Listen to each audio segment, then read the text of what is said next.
Hello everyone, welcome back to His Podcast. I am Hughes. In this episode, we will discover the custom of giving lucky money. The custom of giving lucky money in Tet. Once upon a time, on New Year's Eve, there were 8 gods coming back to the human realm after receiving their tasks from heaven. When passing by Donghai, China, they felt a sense of wicked spirits hovering in the air. One of the gods said, "There has been a rumor that on this very occasion, when we returned to the god realm, the ghosts and monsters took that opportunity to come out, messing up and tricking people." The others seemed to recall that rumor when hearing that. Thus, they decided to stay in a small house nearby to observe whether it was true or not. In order to protect the owner's offspring of that house, they turned into 8 golden coins wrapped in a red silk sheet and told the owners to put them by their sleeping child. That night, a fox spirit broke into the house with the purpose of harming the child. When it was trying to approach the child, the 8 coins sparkled, scaring the fox out of its wits, hence its runaway. The story of that night spread like wildfire, thereby creating the custom of giving children red envelopes with money inside on New Year's Eve. They held a strong belief that it would preempt the annoyance brought by evil spirits and at the same time guarantee their children's safety at night. That custom is still well preserved after over a millennium, and the aforementioned story is probably one of the most intriguing explanations for the advent of the custom of giving lucky money in Tet.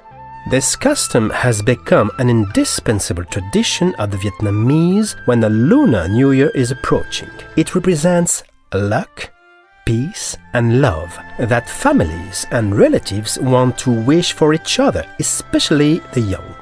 Children always look forward to receiving LÆCH. Their family always expect blissful, cozy reunion spawns every New Year. Needless to say, when it comes to LÆCH, a visualized image of a red envelope would spring up to our minds. What if the envelope was not red? Well, still same value. Some Asian countries even have their own envelopes with distinctive colors. For example, Muslims in Malaysia use green envelopes, and the Japanese paint white and sky blue on theirs, which are called otoshidama. So why do Vietnamese people opt for the color of red? The answer is that we share the same traditional perception of color with the Chinese. Red is believed to be the symbol of luck, prosperity and blessings. Additionally, as the origin of LÆCH is linked with the story of protecting people from wicked spirits, we can assume that such evils are scared of the red color. For that reason, red envelopes are still the most commonly seen ones in Vietnam. It may come as a surprise to you that the origin of the word LÆCH can be traced back to about 30 years ago. The word LÆCH, as we know it today, was officially written in the Vietnamese dictionary in 1990. However, its meaning was different before that. That word was devised when Vietnamese people listened to Sino-Vietnamese pronunciation of a Cantonese word meaning Lua chi, dio tot lang, ko le lao, ko van mei, van tuot. Prior to the prevalence of LÆCH, Mong tuo is commonly used. The latter indicates the best wishes not only for the old but also for children. Probably the most attractive thing is the things hidden in that envelope. In China, the initial things in the envelope were 100 copper cash coins, representing 100-year life. As time went by, they were replaced by polymer banknotes with different denominations such as 500D and 10,000D. At present, what do we have? Books, grains, and holiday trips? Not bad ideas, right? When we give someone a book in Tet, it would not only spread the habit of reading to everyone, but also show them our love and respect for them. How about giving grains as LÆCH? Recently, there has been a campaign aiming for raising people's awareness of protecting the environment.